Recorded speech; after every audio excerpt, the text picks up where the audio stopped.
জাহাঙ্গীরনগর বিশ্ববিদ্যালয়ের হল শাখার সমাজসেবা পদপ্রার্থী জাকসু নির্বাচনে ফজলে আজওয়া বিদেশি মতসহ বিশ্ববিদ্যালয় কর্তৃপক্ষ তাকে হাতে নাতে ধরছে। এর কি হবে?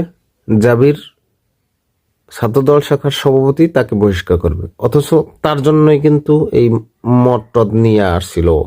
মানে এটা হচ্ছে চেইন অফ কমান্ড।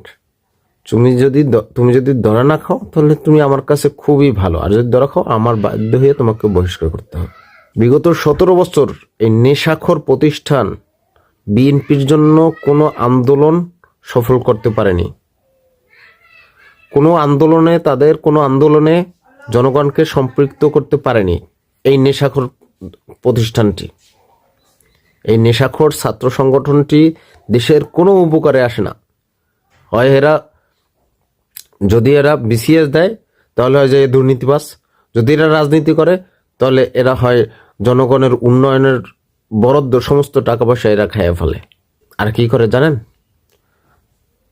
আওয়ামী লীগের সাথে আতাত করে এদের যে সর্বোচ্চ পর্যায়ের নেতা থাকে তাকে টেনে হিঁচড়ে মাটিতে নামানোর জন্য সব ব্যবস্থা করে এই সংগঠনটি। কারণ বিগত 17 বছর শেখ হাসিনার বিরুদ্ধে এরা কোনো আন্দোলন করছে? বরং খুঁজে দেখেন, তলে তলে এরা কিন্তু আওয়ামী লীগের মন্ত্রী এমপিদের সাথে আতাত কইরা এই যে দলের যত আন্দোলন কর্মসূচি সবগুলো ব্যর্থ হয়েছে কিন্তু এদের কারণে, এদের আতাতের কারণে।